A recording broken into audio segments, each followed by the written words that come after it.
오늘 우리가 함께 나눌 하나님의 말씀은 요한일서입니다. 이 요한일서는 사도 요한의 편지로 중심적으로 기록하고 또 강조하고 있는 것은 형제 사랑이라고 하는 것입니다. 이 요한 사도가 형제 사랑을 아주 강조해서 기록하고 있는 것은 당시 이 교회가 경험하고 있는 상황과 아주 밀접한 관계가 있습니다. 우리가 이제 내일 읽어갈 2장에서도 이 부분이 더 확인이 되지만 특별히 4장 1절이야 3절 잠깐 제가 한번 보겠습니다. 4장 1절이야 3절 보시면 사랑하는 자들아 영을 다 믿지 말고 오직 영들이 하나님께 속하였나 분별하라. 많은 거짓 선지자가 세상에 나왔습니다. 이로써 너희가 하나님의 영을 알지니 곧 예수 그리스도께서 육체로 오신 것을 시인하는 영마다 하나님께 속한 것이요 예수를 시인하지 아니하는 영마다 하나님께 속한 것이 아니니 이것이 곧 적그리스도의 영이니라 오리라 한 말을 너희가 들었거니와 지금 벌써 세상에 있느니라. 이 말씀을 보시면 아시겠습니다만 거짓 선지자라고 부르는 사람들이 나타나게 된 겁니다. 특별히 이 무리가 한 사람만 그런 것이 아니라 다수가 이제 한 무리를 이뤄서 이제 지낼 만큼 아주 세가 작지 않는 이 사람들이 일어나게 된 것이죠. 특별히 그들이 말하고 있는 것은 예수 그리스도의 성육신이라고 하는 것을 부정하는 겁니다. 그래서 예수 그리스도께서 성육신했다라고 하는 아주 중요한 신앙을 그 믿음을 깨뜨려 버리고 그들 가운데 분란을 야기하게 되는 것이죠. 그렇게 하다 보니까 이 무리가 말씀을 받는 교회에 교묘히 타고 들어와서 이 교회의 근간을 흔들어 버리는 겁니다. 그래서 교회가 두 가지 부류로 구분이 되는 것이죠. 하나는 이 교회의 말씀을 신실하게 지키는 자들과 또 다른 하나는 이 거짓 가르침에 빠져서 이 신실한 교회를 외면하는 자들, 이렇게 두 가지로 분류가 되고 사실상 이 교회라고 하는 것이 그렇게 나뉘어져서 교회인 자들과 교회가 아닌 자들로 구분이 되게 되는 겁니다. 그러다 보니까 남아있는 이 형제들 가운데 사랑하는 마음이 없으면 이 형제됨을 지켜가기가 참으로 어려운 것이지요. 그들 가운데 아픔이 있고 그들 가운데 어려움이 생기게 되어서 특별히 이 형제 사랑이라고 하는 것을 아주 중요한 내용으로 강조해서 교회를 지켜가는 것입니다. 사도는 우리가 하나의 그리스도를 고백하는 자들인데 그러한 거짓된 가르침의 마음을 뺏겨서 주님께서 주신 이 형제됨을 훼손하는 것이 적절하지 않으므로 우리가 이 형제됨을 힘써서 지켜야 한다라고 강조하는 것입니다. 이러한 면에서 요한일서를 읽어가시는 동안에 예수 그리스도를 온전히 고백한다라고 하는 그 하나된 신앙이 무엇인가에 조금 더 집중해서 보시고 또 주님께서 이루신 우리의 형제됨이라고 하는 것이 무엇인지에 대해서 고민해 보시고 또 어떻게 살아가는 것이 주님께서 주신 그 하나의 신앙 그리고 형제됨이라고 하는 것을 지켜갈 수 있는 것인가를 주목해서 보시길 바랍니다. 그래서 여러분의 신앙생활 가운데 보다 더 큰 유익으로 삼으시기를 권면해 드립니다. 오늘 본문을 보시면 아시겠습니다만 당시 교회가 이 복음을 이미 들었다라고 선언하고 있습니다. 태초부터 있는 생명의 말씀에 관하여는 우리가 들은 바요, 눈으로 본 바요, 자세히 보고 우리의 손으로 만진 바라. 이미 이 교회가 하나님의 말씀을 경험했다라고 하는 것을 가르쳐주고 있습니다. 그래서 당시 혼란을 야기했던 이단 사상들에 의해서 교회가 잠깐 동안에 잊고 살았던, 교회가 잠깐 동안에 흔들렸었던 이 복음을 다시 언급하는 것이죠.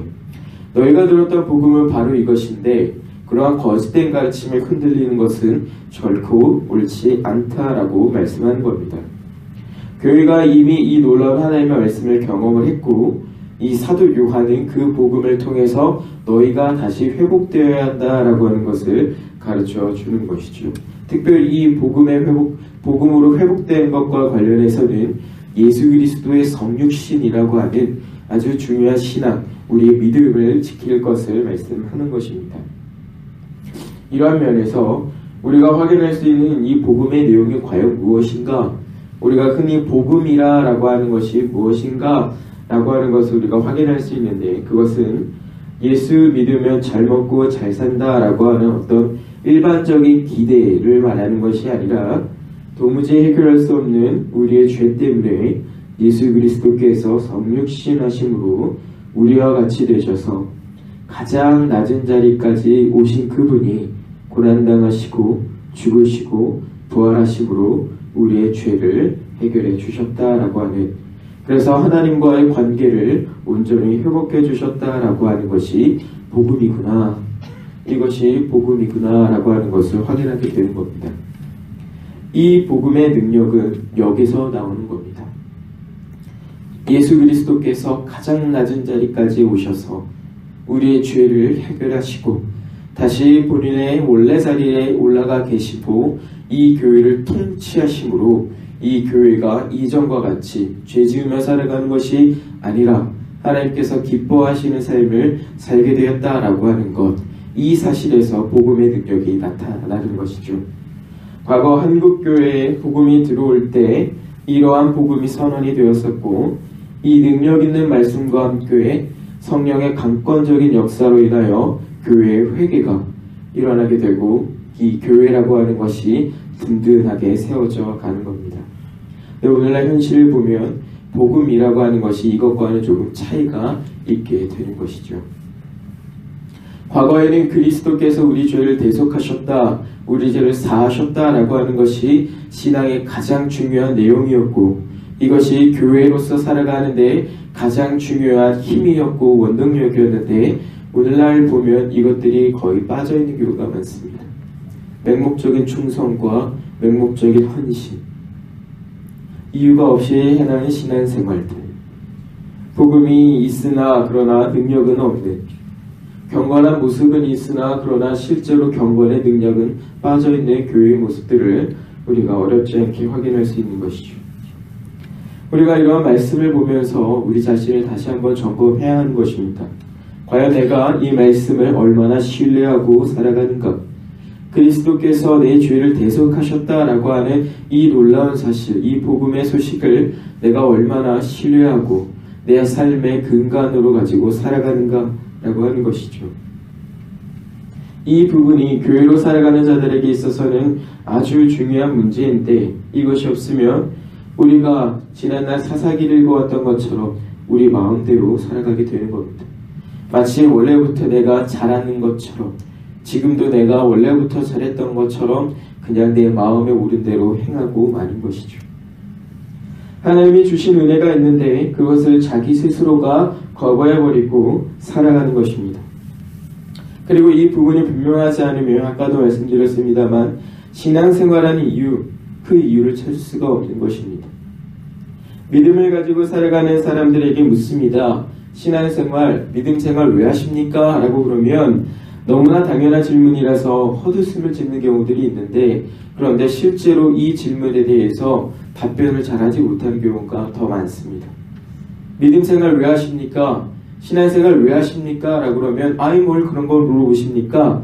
라든가 아이 뭐 그냥 당연히 해야죠, 이런 답변을 하기 마련인데, 또 때로는 표현의 차이가 있어서 조금씩 다른 대답을 하기 마련인데, 그런데 그 대답이 과연 성경적인가 라고 했을 때는 그렇지가 않은 경우가 더 많은 것이죠. 내 자녀가 잘 되기 위해서 나는 신앙생활을 해야 하고, 내가 잘 되기 위해서도 신앙생활을 해야 하고, 나의 남편이, 나의 아내가, 나의 기업이 잘 되기 위해서 신앙생활을 해야 하고, 그러한 이유들을 대긴 하는데 그것이 과연 성경적인가 라고 했을 때 그렇지 않은 게 더 많은 것입니다. 이러한 복음, 이 복음을 이미 사도의 편지를 받는 교회가 경험을 했다라고 하는 겁니다. 그런데 왜 이 복음에서 돌아서려고 하는지를 지적하는 것이죠. 왜 너희가 이 놀라운 복음을 경험했음에도 불구하고, 하나님의 능력을 체험했음에도 불구하고 왜 그러한 이단의 가르침들, 거짓된 내용들에 너희의 마음을 주느냐라고 하는 것입니다. 그와 같은 사실은 오늘 본문에서 반복적으로 사용되고 있는 우리가 들은 바라고 하는 표현에서 더 잘 우리가 확인할 수 있는 것입니다. 그들도 들었고 이미 이 서신을 보내고 있는 요한 사도도 이미 들은 바이고 또 이 본문을 살피고 있는 지금 우리도 이미 들은 바입니다. 이 부분에서 우리가 이 말씀을 듣는 이유와 또 말씀이 2000년도 넘는 시간 동안 그 더 되는 시간 동안 특히나 한국교회 가운데는 약 130여 년이 넘어가는 이 시간 동안 끊임없이 이어진 이유가 무엇인가 우리가 이거를 확인할 수 있죠. 그것은 전하기 위해서다라고 하는 겁니다. 그들이 왜 그 말씀들을 들었고 그 말씀을 들은 바를 경험을 했고 그 들은 바의 말씀이 2000년도 더 되는 시간 동안 끊어지지 않고 왜 교회에 계속해서 들려오는가? 그것은 바로 전하기 위해서다라고 하는 겁니다. 우리가 이 부분에서 분명히 우리의 역할을 다시 한번 확인하는 것이죠. 예수 믿어서 내가 명예도 얻고 예수 믿어서 내가 기업도 잘 되고 또 부도 누리고 건강도 얻고 그렇게 하는 것들을 전하는 것이 아니라 그가 우리의 죄를 사하셨다라고 하는 것들을 우리가 간직하고 그 은혜들을 전해야 되는데 받은 것은 있으나 전한 것은 없으니 교회가 참으로 자기 역할을 잘하지 못하는 것이죠. 세상 사람들이 묻습니다. 왜 그리스도만 믿어야 합니까? 왜 교회만 다녀야 합니까? 거기 다니지 않아도 내가 잘 되는 길은 얼마든지 있습니다. 그 질문에 교회가 뭐라고 답변할 것입니까? 똑같은 내용들을 전하는 겁니다. 그리스도를 믿는 사람들도 잘 먹고 잘 사십시오. 명예 얻으십시오. 건강하십시오. 복 있습니다. 그리스도를 믿지 않는 사람들도 똑같이 그런 말을 합니다. 그러면 한 가지 문제가 생기죠. 왜 그리스도를 믿어야 하는가? 교회가 복음의 내용을 잘 이해하지 못했을 때 실로 그 복음은 다른 이방 종교가 전하는 것과 다를 바 없는 헛소리에 지나지 않을 수가 있게 되는 것입니다. 우리가 전해야 될 것이 무엇인가? 그리스도의 대속이요, 그의 부활이요, 그가 우리에게 주신 영생이다. 물론 그리스도를 이와 같이 전하여도 이 기쁜 감격에 함께하도록 권면하였음에도 불구하고 그 소리에 응답하지 않는 사람들은 너무나 많습니다. 많은 경우에 우리가 거절당할 확률이 더 높죠. 그들을 믿도록 하는 것은 결코 쉬운 일이 아닌 것이 분명합니다. 믿는 사람들조차도 그 믿음이 흔들려서 넘어지기 십상인데 믿지 않는 사람들에게 믿음을 일으켜 세우는 이 복음을 전하는 것은 결코 쉽지 않은 것이죠. 그러나 그렇다고 해서 우리가 이 축복에 동참하도록 하는 이 권고를, 이 복음의 전파를 권면하는 일들을 거절한다면 그것은 참으로 하나님의 은혜를 모르는 자라 할 것입니다. 과거의 우리 선배들, 신앙의 힘을 가지고 살아가는 사람들은 내가 이걸 안전하고서는 못 견뎌서 내가 이걸 전한다 라고 이 말씀을 가르치셨습니다. 복음을 전하셨습니다. 내가 이 말씀의 은혜가 너무 기뻐서 너무 감격스러워서 이거 전하지 않고는 내가 못 산다 라고 하는 마음으로 이 복음을 전했던 때가 한국교회의 부흥식입니다. 그래서 우리의 이 모임, 교회의 모임이라고 하는 것은 굉장히 특별하고 아주 좋은 것입니다.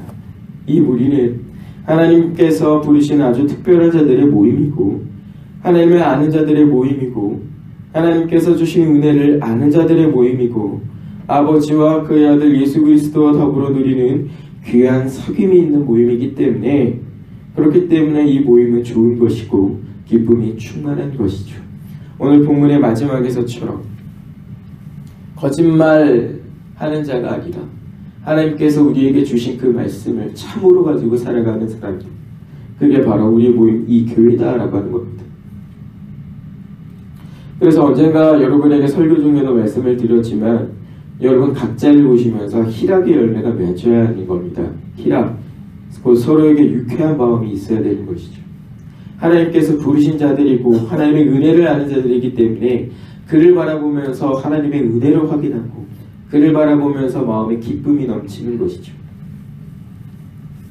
이어지는 말씀에서 사도는 하나님이 빛이라 말씀하시고 그에게는 어둠이 없다라고 하는 점을 분명히 하면서 우리가 하나님과 사귐이 있다라고 하면서 어둠에 있으면 그것은 거짓말이다라고 하는 겁니다.